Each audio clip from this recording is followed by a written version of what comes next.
Hi guys, thank you so much for stopping by. My name is Christine Mongai, and in this video I'll be giving you some few tips that you can use to get your first Fiverr order. So I've been working on Fiverr since 2017, and over these years I've learned a thing or two that might help you in your journey. Before we get started, I just want to thank my 2 subscribers. Like, it takes courage for you to subscribe to someone with only 2 subscribers. So I just want to send a shout out to you. Thank you so much for showing your support. So I'm trying to make this video as short as possible, and so I'll divide it in 4 things that you need to do to get your first order on Fiverr and get it within probably a week or maximum of 2 weeks. So the first thing you want to do before you even start creating your account on Fiverr is coming up with a skill that you want to offer on Fiverr.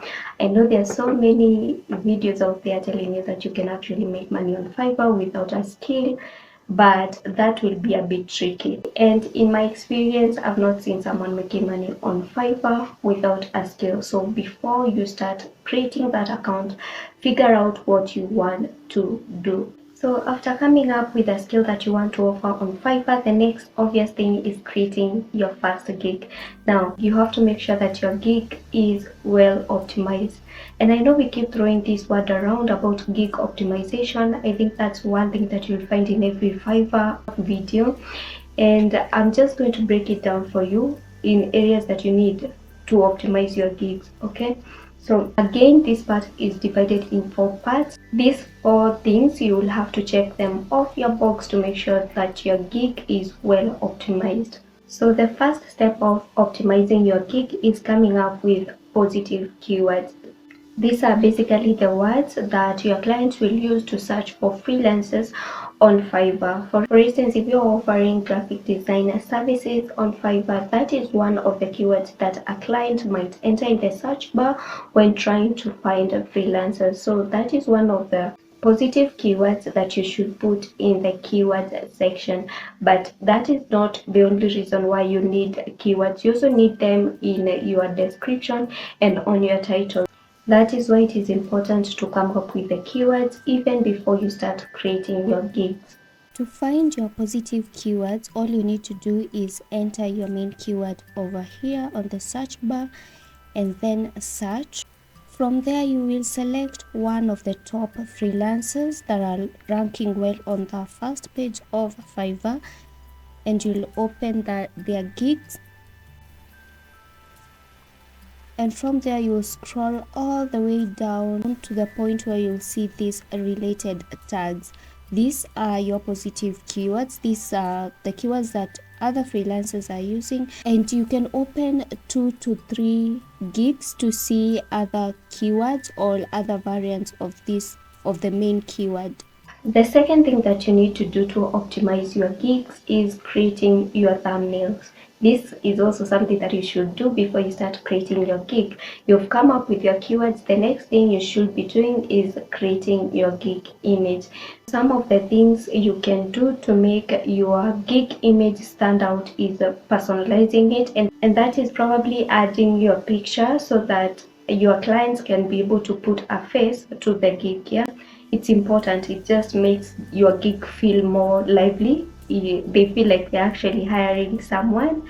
Another thing that you need to do for your gig image is making sure that everything that you've written on your gig is legible. I see the mistake of people trying to put so much on the gig image, and it just ends up looking super crowded. It becomes even hard to read whatever is written on the gig. So make sure everything that is written is legible, is in good size, so that a client can be able to read. Remember, when clients search for services on Fiverr, the first thing that they see is your gig image. That is your first opportunity to sell yourself to a client. And if it's not legible, or for some reason is not standing out from the rest, then it will be very hard for you to get an order. The next thing on gig optimization is your titles. This is another thing that your clients will see when they're browsing through the Fiverr pages, and so you should also be able to communicate what you're selling in a few words. So another thing to keep in mind is that you should be writing your titles for people and also for the algorithm. So you're going to make sure that your keyword is somewhere within your title for SEO purposes, and then you're going to add some beats that will make it sound natural and as if you're speaking to someone. Because you're trying to sell yourself to a human being, it's good to communicate in a way that a human will understand. So yeah, don't make the mistake of just optimizing your gig titles for the SEO purposes. Also remember that there are actual people that are going to read your gig and it should make sense to them. Okay, also you've got to get your title right, because your title does not change. It's the only thing that is written on your URL of your gig, and for that reason you want to make sure that you know exactly what you're putting in your title so that you don't have to come back and change. The last thing that you need to do for your gig optimization is adding an intro video. Now most people are not very comfortable with videos, but this is one thing that will help you stand out. Remember that on Fiverr they do show when people have their videos, and mostly people do prefer video content. They would rather listen to you express yourself and try to sell yourself on a video than having to read through your profile to see what you've written. So yeah, if you can kindly just record your video. We are done with gig optimization. The next thing is pricing. Now, unfortunately, when Fiverr was starting out, their unique proposition was more about affordable gigs. And for this reason, most clients that come to Fiverr, they have this mentality in mind that they are coming for cheap services. So sometimes it might feel like a race to the bottom because everyone is trying to sell their services at the lowest rate possible.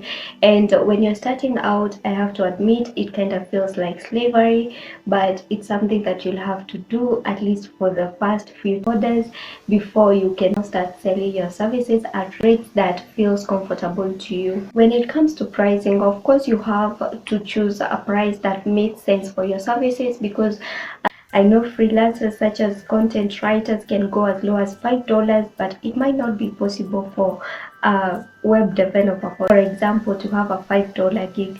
So yeah, choose whatever makes sense to you, but also make sure it is competitive. The next thing that you need to do for you to get orders fast on Fiverr is to have your portfolio. I know when you're starting out, especially if you're a complete newbie, it might be hard to have a portfolio, but if you don't have one, you might have to create one. If that means offering services here and there for free to other people, probably family and friends, for you to get some pieces to show, it is important to go that route. That part is necessary for proof of concept. No one will want to hire you if they don't have an idea of what they can expect from you. So the best you can do is take up a few projects for your portfolio. One last tip that you can add to that list is downloading the Fiverr app and making sure that you open the app at least a few times every single hour. This is because you need to show some activities on the platform, mostly for clients, not necessarily for the algorithm.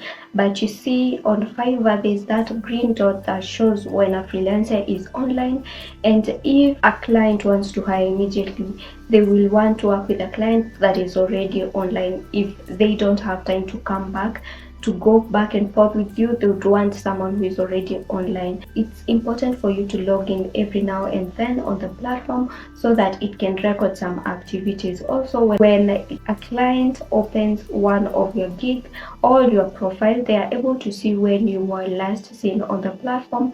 So if they want to hire someone right there and then they would want someone who is active on the platform. So they might not inbox you if your last seen was yesterday and they are planning to hire today.